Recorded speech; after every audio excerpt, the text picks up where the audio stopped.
Noelle, I'm so excited to interview you. This is going to be great. I love your post. You have such wonderful information, and we're going to dive into some hot topics today. So thank you so much for agreeing to do this interview. Thank you so much for having me. It is an honor to be here.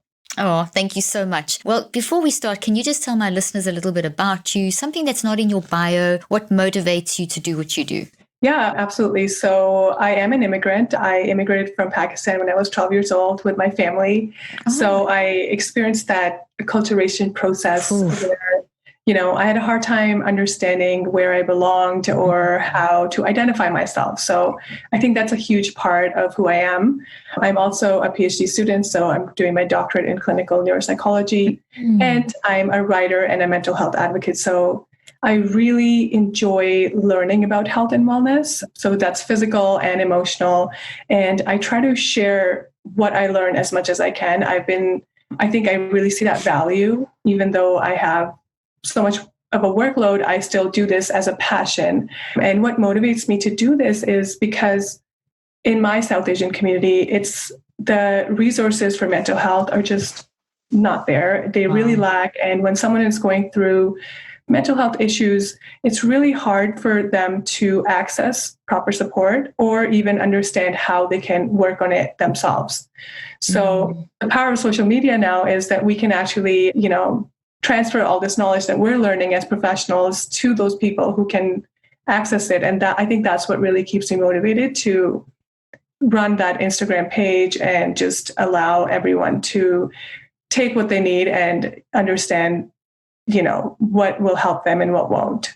Oh, I love that. That's really great. And I'm so excited that you're doing your PhD in clinical neuropsychology. That's one of the fields that I did a lot of, what I've also studied in. And so that's wonderful. And yes, your page is fantastic. You're very generous with your information. And it's wonderful how social media has become a platform that people can be helped. It's wonderful how much, it's really great. Because as you say, the tools for mental health in our current narrative are kind of scary and the approaches. So it's great that there's this alternative option that we have on social media. So thank you for all the great posts that you do. And based on that, your posts really are great. So we're going to talk about you have so many things that I'd love to talk about, but I've selected a few, and then obviously just jump in and add if I leave something out. So the first thing I want to talk about is psychological invalidation. You put up a great post the other day that said, and by the way, for everyone, it'll be in the show notes, but it's the Brain Coach, and that's the Instagram page. So if anyone wants to go and see the post I'm looking at now, go to the Brain Coach. Great post that Nawal puts up there. I'm going to read the post. Psychological invalidation looks like, it could be worse.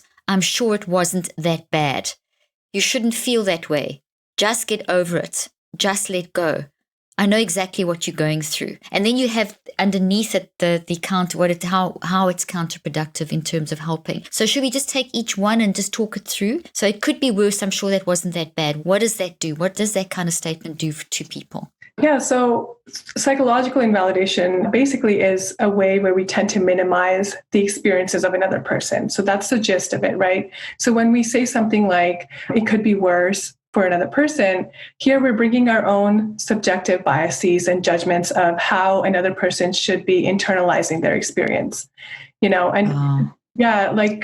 there are times where we might have gone through something worse and we think that way, but another person coming up to you and opening up about their experience, we need to give them that space to talk about their feelings instead of minimizing them and saying like, hey, it could be worse. Don't feel that worried about it. Like, it's fine, You need to open that space up.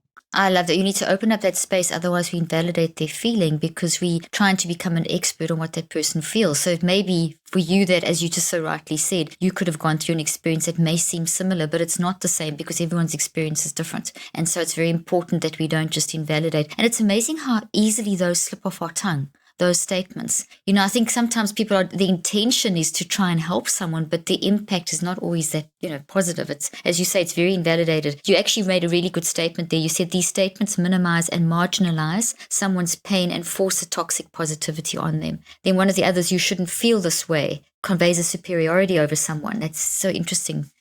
Mm-hmm. Yeah, because the psychological invalidation, there's some times where we actually genuinely are trying to help a person. And then there's another way of psychological invalidation where it's a manipulation tactic. So it can almost lead to that gaslighting experience where there's a purpose of establishing that control.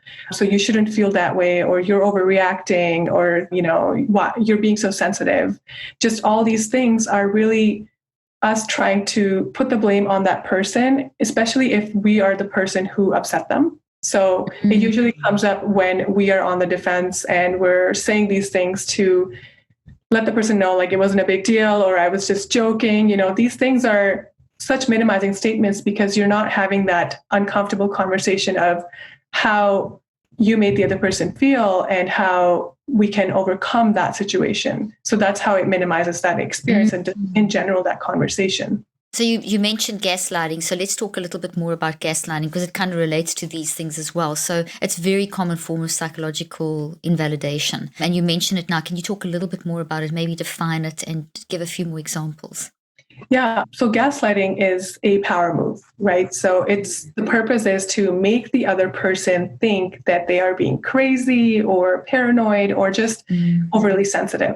And it can lead to that person who's experiencing the gaslighting to really doubt themselves and think, maybe I'm being crazy, or maybe I wasn't supposed to feel the way I felt. These thoughts come up because you are being invalidated and your internal experience is not being acknowledged or validated, right? So this actually is a tactic where it just takes the blame off the person who's invalidating them. And it can lead to a lot of resentment. So some examples of gaslighting are like, what I mentioned, like, I was just joking, you're acting crazy. Just get over it. Yeah, or you sound stupid, that, right? Like, these things that come up in conversations, especially when we're on the defense and we're really trying to protect our own ego. But I think just allowing ourselves to understand what we're doing, or when we're receiving this kind of gaslighting comments, when we're on the other end. The receiving end, yeah. Yeah, when we're recognizing this, it's like, okay, we can allow ourselves to not get into the trap of believing that, okay, maybe I am crazy. We'll just be like, I understand that's gaslighting. My experience is being minimized and I need to stand up for myself here.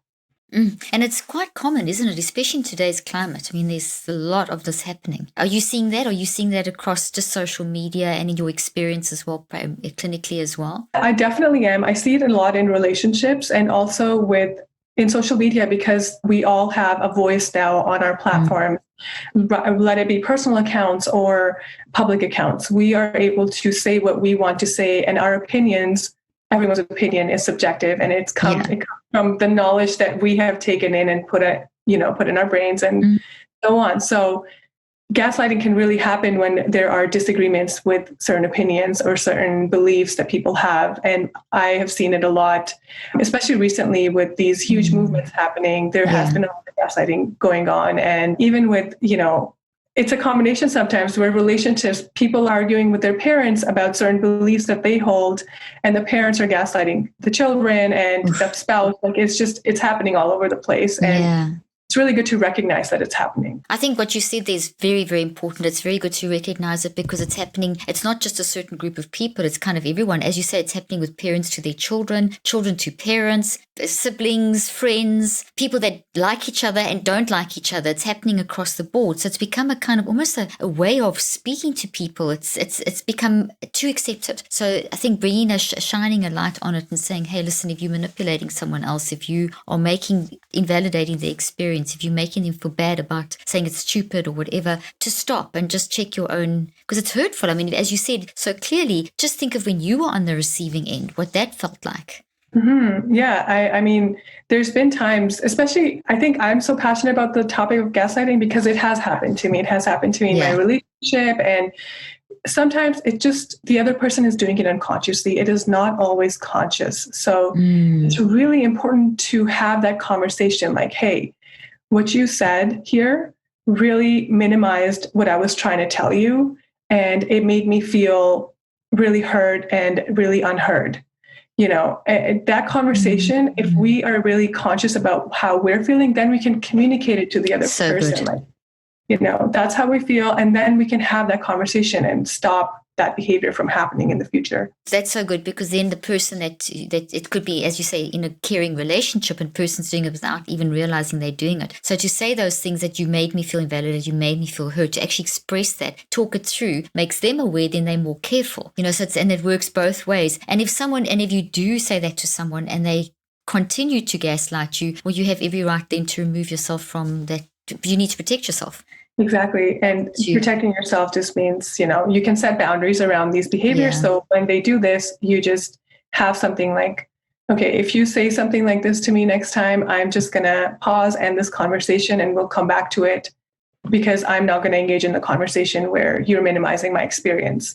Mm-hmm. Or there's times when it comes to a point of abuse, and you have to really make a decision. Do you really want this person in your life, or do you want to engage with this person a lot? If you can avoid this person, will you really try to do that? Yeah, and we do sometimes have those options, sometimes you don't. But I'm very glad that you said that, because you have this amongst groups of people. And I've also experienced gaslighting. If you don't agree with a certain, it's so tribal. Society is so tribal at the moment, and it can be so much, well, you're not my tribe, or you don't believe like I believe, and that can happen. Like a whole group of people can, and it can be very hard for people. But you'll always find at the end of the day, it's so important to be true to yourself and to stand up for what you believe in. And it's hard sometimes, especially if it does mean that you're kicked out of a tribe. But at the end of the day, you're true to yourself. It's that authenticity that counts more than anything, I would think. I don't know how you feel about that. Absolutely. I think a great shield against gaslighting is our own self-worth. It's just very good to have that within us, because having low self-worth is part of the problem, because we will tend to doubt ourselves when we really don't believe in ourselves. So if someone is putting something in our mind, we will really question it. But if we know who we are and what we stand for, we will challenge that person's opinion right away. So having that self-worth is really, really important to protect ourselves against these gaslighting behaviors or any abusive ways of communication. Oh, that's brilliant and so important what you just said. My most recent clinical trials, it just reminded me of one of the subjects in the study. Actually, there wasn't one, there were a couple that were talking about that they'd had these experiences, and in amongst a bunch of abusive experiences. And it's interesting because we saw at the front of the brain, where specifically sort of just above the eyebrows, when you have a low self-worth, the energy there drops tremendously. So the functionality, the blood flow, everything actually drops, because and it's amazing until people actually, when that shifts, you see an increase in energy there. And it was interesting watching how, as this person realized that their value, their self-value changed, we saw the energy change inside the brain. And in as short as 3 weeks, we saw massive changes. So, this is real. So you're going to see the impact. Your brain, your mind uses your brain. Your brain's a responder. When your mind's literally using your brain. So if you now feeling terrible, your brain actually will then shift downward in its function. So there's a very real physical impact of gaslighting. And then that also sends a message to the whole body, and that can cause inflammation in the body. You can actually, because this particular group of subjects had a lot of inflammation, low-grade inflammation. So it's very real. So I'm just saying that to say that gaslighting is not just a word. This is not just a concept for the listeners and the viewers. This is very, very real. And if you're doing it, it's toxic to your brain and your body. And if you're experiencing it, it's toxic. So it's so important that we challenge this issue and deal with this issue.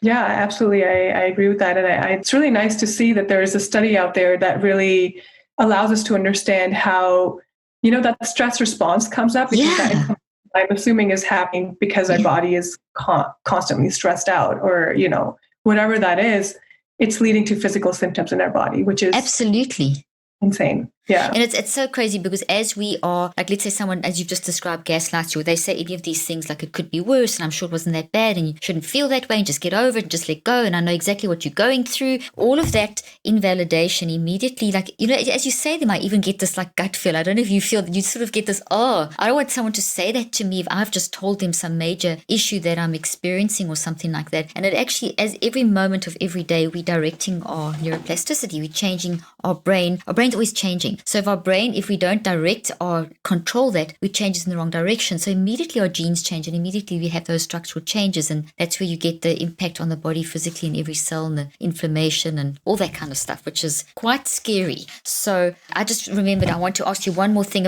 you mentioned about parents and gaslighting. Let's talk about that. Parents aren't intentionally trying to hurt their kids, but they do it. They want to take the pain away. They want to fix it. I'm a mother of 4. I know. They'll come to you with things, and you just want to, no, it's going to be fine. You want to say positive statements to overcome the negative statements. And I remember this so often when I was practicing clinically, helping parents to allow their children to vent. So can you talk a little bit about parenting and gaslighting so that parents don't have to feel guilty, but that they can just have the awareness and the insight you're not helping your child, and what are the signs, how can they manage, what can they do? Yeah, definitely. I think this hits home because in my community, with my parents even, they aren't very knowledgeable about how to communicate feelings. We don't talk about feelings in our household. So this is something that I experienced as a child growing up too, where if, I come up with a problem, if I would communicate it with my parents, which was rare, it would just come up to, it'll be fine. You're just overstressing. You just stress easily. It's totally, you're oversensitive or something. Yeah.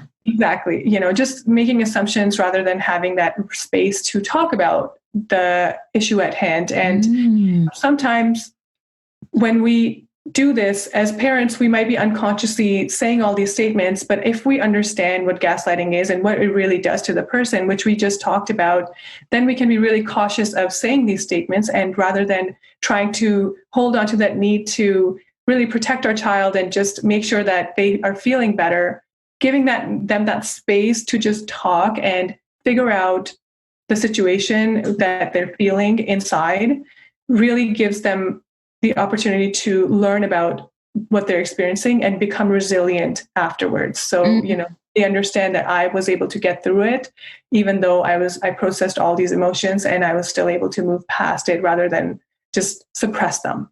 Because, It's once again coming back to what we need to do is listen non-judgmentally. It's giving them that safe space where they feel that they can speak without being judged or cut off halfway through a sentence and told, something thrown at them, some kind of positive, one of these kind of statements, or even maybe in a religious environment, maybe some sort of religious statement or something like that, which is not, it's kind of make you feel guilty because you think, oh, I can't do that. I'm in this space. I don't know how to do that. And you go into your parents for the help of how do I navigate through this thing. And if you get told a blanket statement or one of those invalidating statements, those gaslighting statements, you've removed a child's ability to get it out. They're going to push it down, and that's going to cause a lot of damage in the brain and body.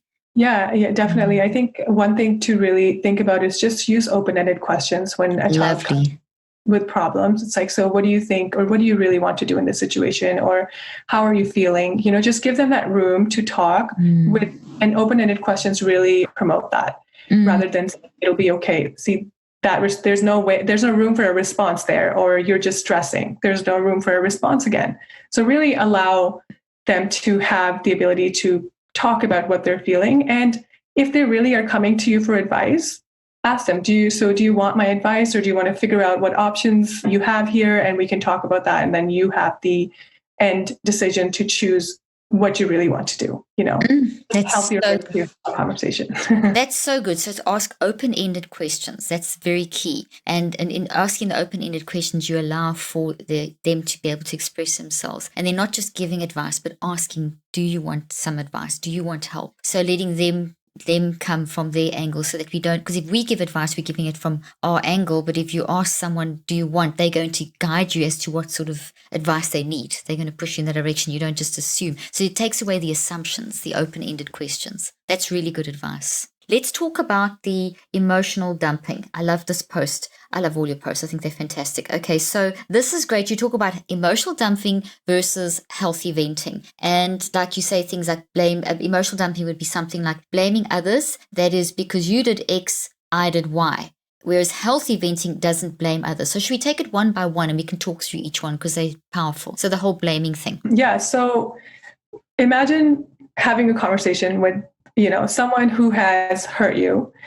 It takes two people to really turn something into an argument. That's something that just happens because someone may be mistreating us or someone may be saying something that triggered us and we react. So if we are bringing the conversation back and talking about it, saying, hey, so you started this, that's why I ended up mistreating you, really just puts all the blame on the first person rather than that. Opening up the conversation like, hey, I want to take accountability for reacting the way I did. I should have paused, or I should have done something different, not mistreated you back, but I was really hurt by what happened there. Just talking about it in a way to take that accountability first rather than just put the entire blame on the person. And then this conversation will have room and the other person won't get defensive right away.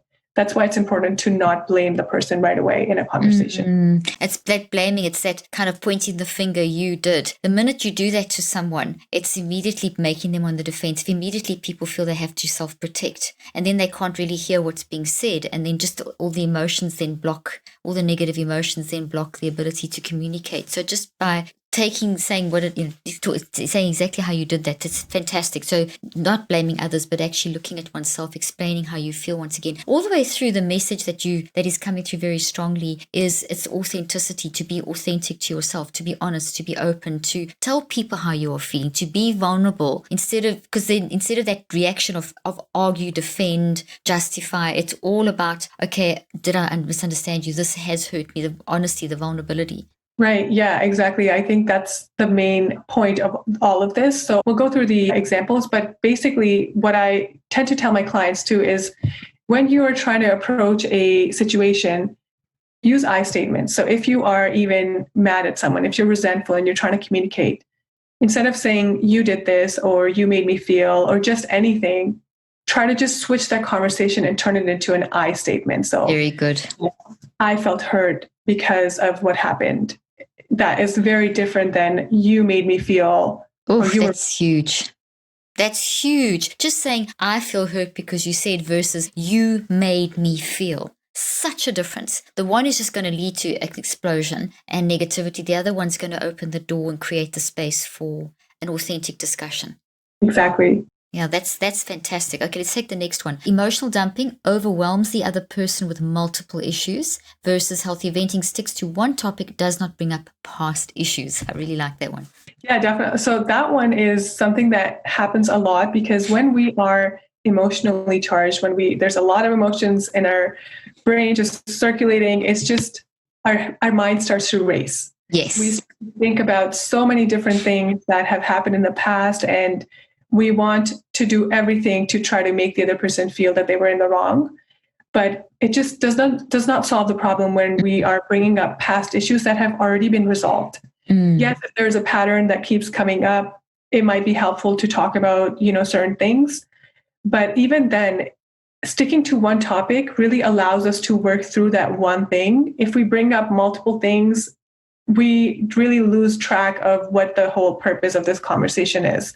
So it's just really important to stick to one topic and not bring the past conversations in it and overwhelm yourself and the other person. Because then you don't know what you argue about in the end, and you don't know what you're dealing with, and you can't solve it because there's just too many things. So if there are multiple things, deal with the most relevant one, and if other things do come up, set another time perhaps for that, because you also don't want to overwhelm in that situation. It's not to have too long. I think this is a mistake that we all make. It's something that I used to tell my clients in our practice as well, is that don't spend hours on toxic stuff. It's detoxing yourself, but also in a discussion, don't leave it alone. You need to push. You mustn't go to bed angry and that kind of stuff. I think that's really important. And my husband and I, for example, we will never go to bed until we've solved an issue, but we try to stick. The mistakes we've made is to do multiple things at once. So rather fix one, get that solved, and then set a time, perhaps even if it's in an hour, when you kind of calm down a little bit, and then you can deal with the next issue. Otherwise, as you say, it's just like so much, it's so overwhelming, and then everything's intertwined. Yeah, I completely agree with that. I think so when things, especially, when we have a conversation, a very difficult argument, because there's a lot of things that just start piling up, and then there's that breaking point. We want to bring all those things up in that conversation. Exactly. But what is the most significant? So what really helps me is I write down what I've been upset about in my notes or somewhere. Great. And then I think about, okay, what is something that I really want to talk about now, and just focus on that. And then at the end of that conversation, I'll be like, hey, I still have a couple of things I want to talk about, but I think this was really nice. We talked about this and we resolved it, and I'm really happy about it. But I do want to let you know that I'm going to bring up a couple of other things just to give them it's preparation, a heads up. Yeah. Exactly. I think that's great. It's helpful to do it that way. Just chunk it up. Exactly. And another thing that I found very helpful when you chunk it up is also to say to people things like, I could be wrong, but did you mean this? So it just gives them a chance to, because so often we can misread. Some people are just not very good at expressing themselves, and they can say things in a way and it comes across in a terrible way. But they actually, and you say, this is how I perceived it, and they say, but that's not even remotely what I meant. So and that can lead to a lot of argument. So to say, this is how it came across, is this what you mean? Am I understanding you correctly? And that can really diffuse the situation as well quite nicely. Yeah, wow. That's very helpful, because I think that allows the other person to share their perspective, which is really important. Yeah. Yeah. And then you bring authenticity on both sides of the conversation. You have it weighted equally, which is so important. I think any conversation, you don't want it to be weighted one way, because then it leads to the gaslighting type thing. And you want to have it nice and even keel. Otherwise it starts tipping, the seesaw, whatever analogy, the scales, whatever. Okay, so next thing, plays the victim. This is really a good one. So emotional dumping would be playing the victim, and healthy venting would be using I statements. I feel disrespected. So here it comes in with your eyes. I assume these are parallel. Do they kind of, okay. I do think most of them are. Kind of works that way. So plays the victim. So talk around that, the playing the victim, and how you can overcome that. So again, going back to the you versus I statement, saying something like, you made me feel this way, really takes that accountability away from you. So you're playing the victim in this case, because yes, emotions come up, but the way we react is ultimately on us. We can process our emotions in very different ways. Feelings don't actually mean that we have to act on them. They come up, we can pause, we can self-reflect, and just allow ourselves to understand what's happening before reacting. So if the case was that we reacted in a way that was very disrespectful, or it was, it minimized that person's experience, whatever we did, instead of saying, you made me react this way, or you made me do this behavior that was very disrespectful towards you because of how you acted, it just turns into this blame game, and you're the victim in that situation, regardless of what you've done. It's not okay for us to not take accountability when we are in the wrong too, even if it was the aftermath of what had happened. That's so good. So it's better to use those I statements. Very, very useful to say the I statements, because as soon as you start saying, you made me feel, or no, that's, you can't tell people how you feel. If you start saying, you made me do this, it's your fault that I'm reacting like this, because it never can be, because you can't be in that other person's head and react for them. So if a person does react, you're not responsible for their reaction. We're all responsible for our own reactions. Exactly. Yeah, yes, that is absolutely true. Yeah, so we've got to take response. And it doesn't mean that you're justifying that person could have really been mean, but you're still responsible for your reaction to that meanness. Yeah, and I think if you show that vulnerability, if you show that accountability, like, hey, I also was in the wrong here, that person is going to take accountability too, because it opens that space for them, rather than them. They're like, okay, so she's owning up to her problem, or he's, really taking responsibility here for something that they did after the fact. But yeah, so I think it's really important to do that and allow that space for the other person to open up to, because that just creates that room, that friendly environment to open up. It's balance. It's all about coherence and balance. It's like in the brain naturally is designed for coherence and balance. So you want all the energy. You see that. So when someone is out of sync in their mind, you see that lack of coherence in the brain. So what you've described there is bringing balance. It's once again the seesaw, or the pendulum, or not the scales weighted evenly. As soon as they uneven, so these the emotional dumping kind of causes an unevenness in the scales, whereas the healthy venting does the opposite. I love this one. Not open to finding a solution is emotional dumping. So emotional dumping, just like you're just dumping, but not open to finding a solution. And then you say works on a solution together. I mean, it's obvious, but I think it's worth discussing. So I think we've all been in these conversations where we're so on the defense, where we are just trying to prove the other person wrong and what they've done is just not okay, rather than really looking into, okay, why am I having this conversation? What do I really want out of it? And at the end, it's usually because we usually don't have uncomfortable conversations with people that we don't really care about. We sometimes just let things go and we just maybe cut them out of our lives, or, but if someone we genuinely care about, we value the relationship, and there's conflict, sitting in that conflict is so hard, and we just want it resolved. Yes. But when we bring up the conversation, sometimes we're just trying to prove the other person wrong, instead of really saying, okay, what do I really want from this conversation? And it boils down to, I want to get back to normal. I want to be able to talk to them properly. I want to be able to sit with them and, watch a show together again, and just resolve this conversation that's important, but move past it. And the only way we can move past it is be like, okay, what is really happening here, and how can we make sure that this kind of behavior or this kind of thing does not happen again? That's the end solution. And maybe both of us have to work on it together to make sure that we are not repeating these patterns over and over. Okay, this is so important what you just said. That's brilliant, because it's repeating those patterns over and over. And that can so often happen in a relationship where people, you find yourself, why are we here again? Why are we arguing about the same thing again? Why are we having this discussion again? That means that you haven't been solution focused. That means that every time it's come up, it's ended up being kind of sort of resolved, but not really resolved. The resolving was kind of brush it under the carpet, or ostrich in the sand mentality. So solution finding is hard work. It's kind of traumatic maybe, but it means that you're going to have to face some things in yourself and the other person as well that's maybe not nice. It's uncomfortable. It's not comfortable, but it should produce a result, which means if it does happen again, you can catch it quickly and say, oh, this happened before, we now have a solution, and you can start practicing your solution. So it doesn't mean it'll go away from one discussion, because it does take practice to get a new pattern in place, especially if you've been married for years, or it's a sibling that you're living with, or some friend that you've been friends with for years or something. It is going to take time to change that. And I think that's what people need to realize is, don't brush it under the carpet. Find that solution. It's hard. And then practice the solution. And practice, don't just give up. Just keep practicing and remind it. Maybe even write it down or something. I don't know. Write it down so you've actually can remember, hey, we had this argument. Let's go check in our book there. We had it like 6 times now. That was our solution. No more. Something like that, which is constructive, could also be helpful. Yeah, I really find the writing down helpful. I actually do that. Yeah. And in my relationship, my partner was like, what are you doing? Why are you recording these things? It's like, solutions for, okay, if this happens, what do we do here? But like, it's so important because it brings it into a conscious awareness for Absolutely. when the next time something is happening, because our emotions are so high during a conversation, which is an argument, that it just we forget about the solutions we came up with. We forget about just so whatever. True. Yeah.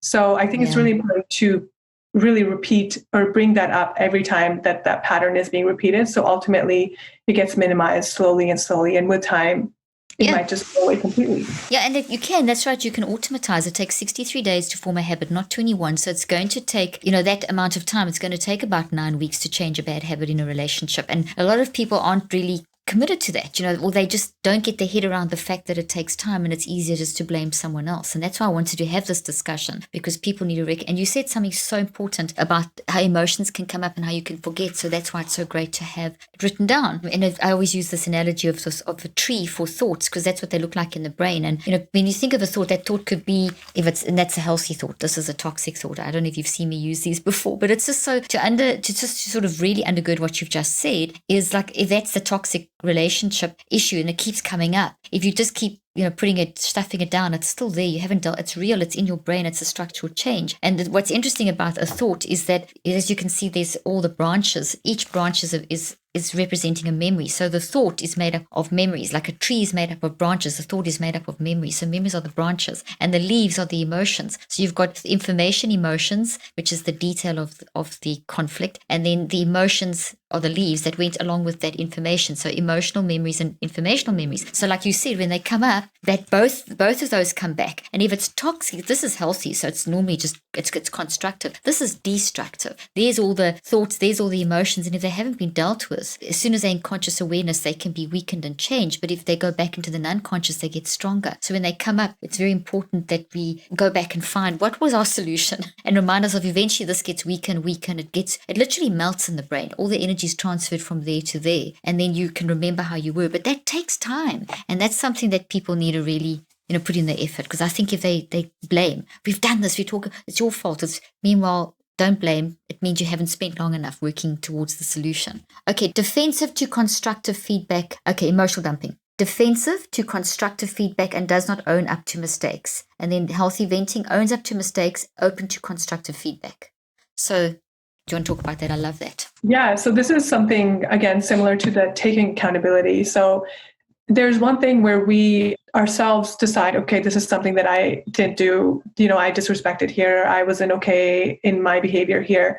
But then when the other person, how their experience was in that situation, and they say, hey, like, this happened and you did this in this situation that made me feel this way, we might not take that very well sometimes, because it can lead us to become defensive and just trying to justify our behavior rather than, opening up and saying, okay, I do understand that that was not okay, and I'm going to work on it.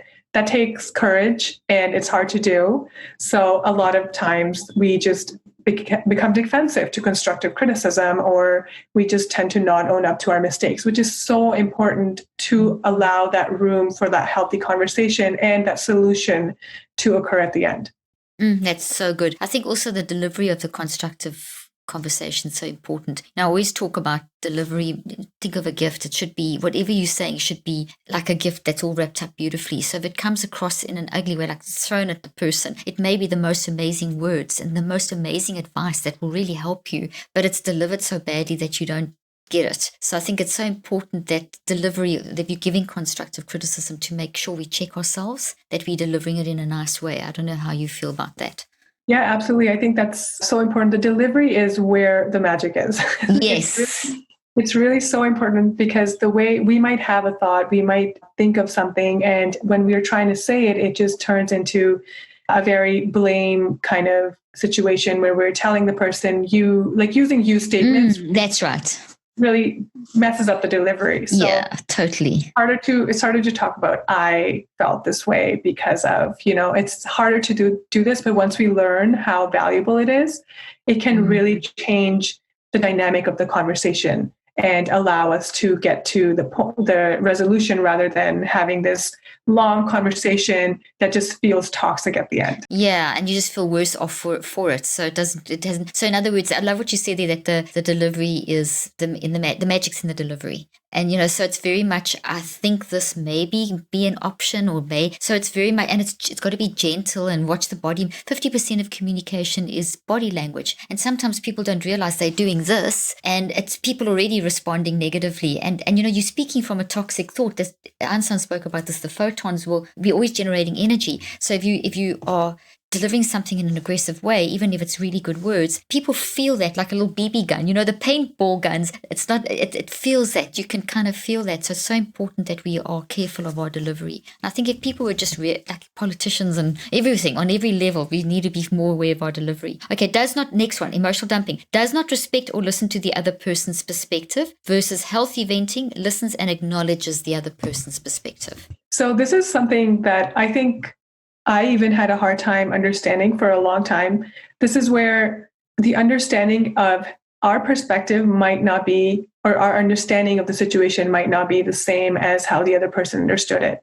And a lot of arguments do happen because of misunderstandings of how, one person was behaving towards the other, and so on and so forth. So it's really important to provide that space and allow that person to, talk about how they thought of the situation. So kind of like what you mentioned initially, where it's like, so this is what happened. Tell me if that's what you meant, or, just give that room to explain themselves. Yeah, I love that. And perspective is such a uniquely personal thing, and it's so important that we find that. So that's a really, really good one. And it's empathy too, because you really have to shift your view and put on someone else's view, like take their sunglasses and look through their eyes kind of thing. And it's not that easy to do, especially if you worked up. So it's to get yourself calm too. Repeats this emotional dumping, repeats the same issue over and over.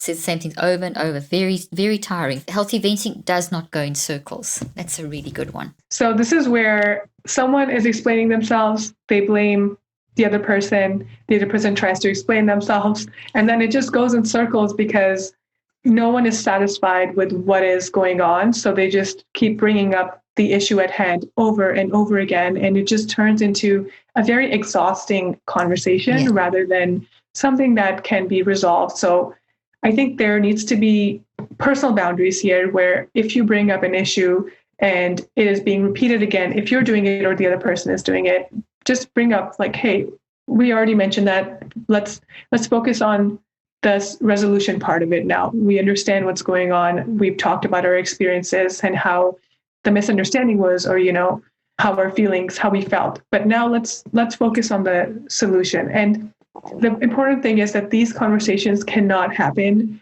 when you are still emotionally worked up, when you are still angry or resentful. Well, you can be resentful, but not have those physical symptoms, not feeling like you are not able to think clearly. Yeah. So yeah, very that's good. important when you have these kind of conversations. Otherwise, you will go in circles. That's so good. So you don't want to be so worked up that you can't think clearly, and you want to say, we've just gently delivery again. We've discussed that. Let's move towards the resolution. And if the person doesn't want to and they're getting hit up, it's best to remove yourself. And when everything's calmer, come back and readdress the issue. Then, inconsiderate of time is emotional dumping. Healthy venting does not take up unnecessary time. So this is where, sometimes we have a conversation and people have things to do. We have work, we have other things in our day, and because we might value the relationship a lot and we're still upset about what's going on. Sometimes when we come up to talk about the situation, it just turns into hours of going back and forth, just a conversation that could have exhausting. Yeah, it can be exhausting, and it can lead to resentment after, because we could be like, because of this conversation, I wasn't able to do X, Y, and Z today.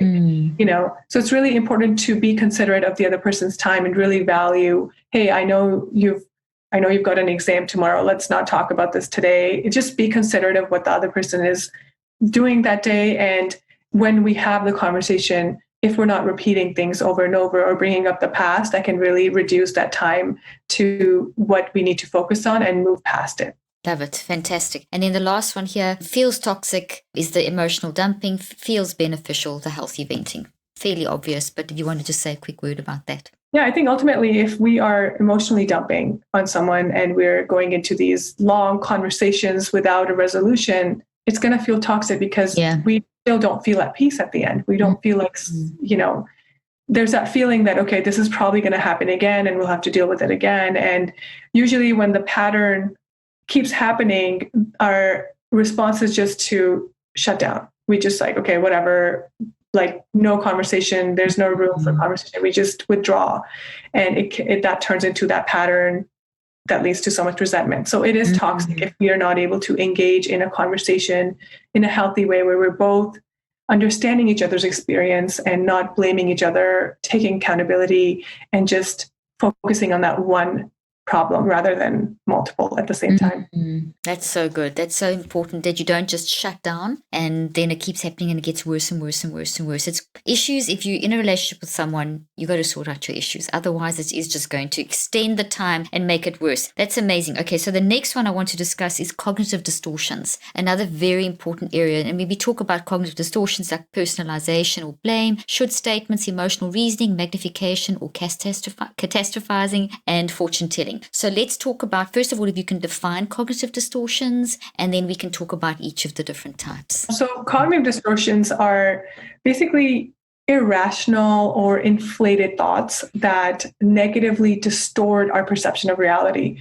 So these are maladaptive thoughts, and they can turn into patterns based on our own beliefs that we hold for ourselves.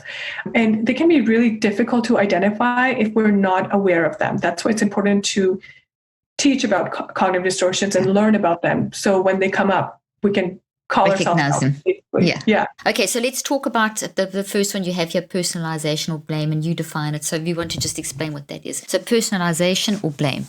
Yeah, so personalization is something where we tend to really personalize things. It is how it says. So we, for example, something that happens, we internalize the experience and really take that into something that we identify ourselves with. So it's really important to not. So let's give an example of personalization. Okay, so we have expectations of ourselves, for example, and they're unrealistic. So when we tend to not meet those expectations, we personalize it into a way where we just start to believe that we are inadequate or just not good enough. And that's us personalizing that experience and really internalizing it based on that one experience. So it's like almost related to shame. Yeah. So we start to shame ourselves because of that. And it's really important for us to understand that that is not a way of thinking that is rational, because it's just one single experience. So really internalizing it does not make it into something that is beneficial for us in the long run. So to keep the separation between I did that versus that's who I am. So that's the shame versus the guilt behavior kind of distinction. And that can happen when you're personalizing it. So you holding your, like you gave a great definition, holding yourself personally responsible or blame others for something that is not entirely under your or their control. So you can also do it to someone else. So it can be yourself, and it could be someone else, blaming someone else for something that they didn't do, or shaming someone else for something that they didn't actually do. Yeah, absolutely. So I think I have an example in there for personalization. I think yes, if you assume you're a bad mother and your child gets into trouble at school. So your child gets into trouble, and then you personalize that, and you make out that you the guilty. It's your fault as a mother because that's your child, and you should have known that child's going to be perfect. Yeah, again, that's an unrealistic expectation that mothers have, that they have to make sure that their child is this perfect human being who's taken care of, and they can't, we just want to protect them all the time. And when something that our child does, we might blame ourselves for it. And that's personalization, because that's a behavior of another person causing us to really put ourselves down. And that could lead to a very negative kind of reaction as well, because then because of that, you then get angry with the child and shame the child. So the child could end up feeling shame that they're a bad person when they're still trying to learn their way through it. So your distortion as a parent will then create a distorted response to the child, who then has a distorted response, and you could set up a very negative feedback cycle. So it's very important to recognize that, and as you say, call yourself out on it. Okay, should statements, the should have, could have, would have, all those things, focusing on how things should be based on expectation. That is, you beat yourself up because you should not have made so many mistakes during a presentation, for example. Okay, so let's talk about the should-haves. Yeah, so should statements are basically, that's again based on the expectations we have for ourselves. So these are the unrealistic expectations, or the need to meet unreasonable expectations others have of us. So we tell ourselves, okay, I should be doing this, or I should be acting this way. Really, it comes down to testing or challenging what the expectation is, and understanding that, hey, I'm a human being, and I can't do everything all at once. I'm not a perfect person. So me making one mistake during a presentation, I should not be beating myself over it and saying, oh, I should have not made that mistake. My whole presentation was a disaster because of it. This is just coming from these expectations that we create of ourselves, or allow other people to have. Yeah. It can be both ways, but whenever we catch ourselves saying, oh man, I should have done this, or I should have been able to do that, really challenge that thought. Like, is this reasonable? Or is this just something where I'm a human being who made a small mistake or error? Does this really define who I am? That's very, very good. And I think that's something that everyone does too often. It's too easy to do that. We need to be very careful of that. So it's a really good one to call ourselves out on. I like that. Emotional reasoning. And you define it here, assuming that your negative emotions reflect the truth, that you're feeling angry, so this proves that you've been treated unfairly. That's the example you gave. So emotional reasoning. Yeah. So emotional reasoning is something that comes up a lot in arguments too, that we've talked about in the last few minutes here. So this is where, if we're feeling a certain emotion, we tend to really take that and think of it as a fact. So, we hear a lot about feelings are not facts. And this is exactly where it's important to understand that, because what we feel does not actually mean that feeling holds truth. So if we are feeling angry, saying I must have been treated unfairly, that's why I'm feeling angry, is an assumption. That person might not have done something to treat us unfairly. It might have been coming up from our own insecurities, our own triggers. So it's really important to understand why we're feeling angry. And the same thing is feeling anxious. When a big presentation is coming up, or something is happening, a big project is launching, and we start to feel anxious, thinking of it as I'm not meant to do this, or I'm not cut out for this, because of that anxiety, can really change that perspective of how we approach the situation. That confidence just depletes because we really identify with our feeling of anxiety. So it's really important to understand that emotional reasoning is a cognitive distortion, and our feelings are not always facts. So as we're feeling that, like the anxiety before the presentation or the conversation with someone, and there's an emotion wells up, is not to just automatically assume that this is like a sign that I shouldn't be doing this or something, but rather to actually delve in and question, what is this? Is it valid in the situation? Is it appropriate? What am I actually thinking? Why do I feel this? And it's that process of questioning that's going to allow you to unpack that and find the truth in there before you just dive in and stop doing it. So it's once again to be very proactive and not reactive. And just that's such a good one, such an important one. We all do that. And this is another one that also it happens to everyone. Magnification or catastrophizing. And then you say imagining an unfavorable outcome to a situation and believing this outcome will most likely occur. Example, you get we need to talk text message, and right away you imagine the worst possible scenario or news. So that's a common way to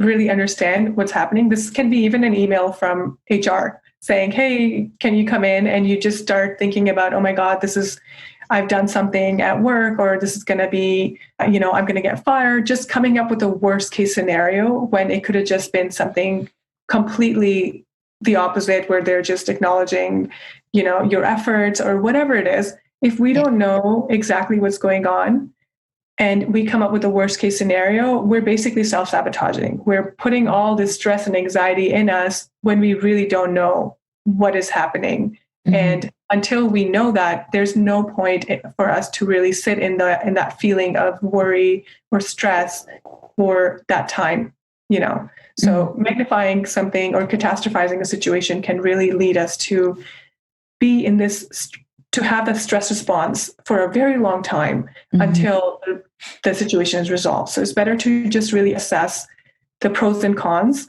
and challenge that thought. Like, I know the worst case scenario, but what is the alternative thought here? What is the best case scenario? And really ease that tension so we have that gray area rather than just leaning towards that worst case scenario. Absolutely. That's so good. And also people can overgeneralize when they do something in their life and then they say, I'll always do this. There's that same sort of scenario as well. You make one mistake, or there's something happens, it always happens to me. So it makes it so much bigger, doesn't it? The overgeneralization, you're making it so much bigger than what it actually is. And you get this literal Broadway show going in your head from start to finish with all the acts. And 95% of the time, or 99% of the time, the research shows that those things are not going to come, that worry that you have is not going to actually play out anyway. Yeah, exactly. So, it's just how we are trained to think, but it's important to be consciously aware of it. And really exactly. Then the next one you talk about is fortune telling, and that's I found fascinating the way you explain that, jumping to conclusions by predicting that things will turn out badly. So predicting. So for example, you're going through depression and you tell yourself, I'll never get better. Mm-hmm. So fortune telling is a magical power that we don't have. So really thinking about it in a way where just predicting the future, and it's usually if we're in a place of where we're feeling anxious or worried or just not thinking positively about a situation, the fortune telling is going to be negative. So it's again that assumption of what's going to happen in the future. It can be personal. So when we're dealing with depression, telling ourselves that we will never get through it, even when people tell us that, hey, they're supporting us and you will move on, this is temporary. If we are fortune telling and we're telling ourselves this, we will act the way we believe about it. Yeah, you do. You literally, you create your next reality. Yeah. Exactly. So that's why it's so important to whatever we are putting out, even just the beliefs we are telling ourselves, the things we're telling ourselves, they need to be weighed out in a rational way rather than fortune telling the worst case scenario, like I'll never be able to do this or I'll never move past this obstacle. It's just a way for us to minimize who we are and what our abilities are. So not the greatest thing to do. No, not at all. It's almost like, as you're saying it, I always use this analogy of you can look at life like this. There's the toxic fortune telling versus looking at life through this, which is your healthy, looking at it from a healthy perspective, which is very creative. This is very creative and this is very destructive. And it's also interesting because there's a lot of research showing, and I also found this in my research, that as soon as you have this perspective, immediately, not in a few minutes or a few hours or a few days, but immediately you change the activation of your gene code. So you right down to to the DNA level, you get an instant effect. So you'll increase the activation or decrease. So you switch on genes and switch off genes. So there's a shift in the activation. And sometimes you can shift the genes in such a way that they become vulnerable. And when they're vulnerable, that's when mutations happen. And then that throws your body into a state of inflammation and vulnerability and all kinds of things. So there's an immediate effect in the body for any of these, all these cognitive distortions. We feel that immediately. So that's why it's just so important to talk about them. Well, gosh, there's so much more that I want to talk to you about, but let's definitely have you back again for another conversation. Where can people find out more about you? So the main page is the Instagram page, so the Brain Coach, as you mentioned. I am trying to expand. So I have a website now, nawalmustafa.com, and you can sign up for my newsletter there. And in 1 week's time, I'm going to be launching a journal. So it's just a free tool for people to be able to, really look at their life every day and organize it in a way that they're reacting to their environment the best way they can. So it's just something I create all these journal prompts, and people are like, can you just create Lovely. That's wonderful. So I'm going to be doing that. So if you want that journal as well, it's just free. So you can just that's wonderful. That's fantastic. That's wonderful. While we're on that note, I'm sure the journaling will help that a lot. You talk a little bit. I want to ask you one more question, if that's okay. You talk about mind reading and how can we avoid this. So let's just quickly talk about that as our final wrap up question. So the mind reading, cognitive distortion, and how we can avoid it. So basically, mind reading is, let's give an example where, for example, we are walking on a sidewalk and we see a couple of people walking the other way and they're laughing. And they make eye contact, and you right away think they're making fun of me. There's something wrong with me. I might have, maybe there's something on my face, like whatever it is. We think of it in a way where it's about us, or they're thinking a certain way about us, which is usually not the case. But because of that spotlight effect that we have, where we think that a lot of people are focusing on us rather than, they probably haven't even seen you. The chances are they haven't even seen you. Or if they did, you're just like, Exactly. Yes. Maybe sometimes they're not wearing their glasses and they just ignore you, and you just think, oh my God, like I know this person. Why did they say hi? They must have not liked me. So this is all mind reading, when we think someone is doing something or thinking a certain way about us because of these small nonverbal cues.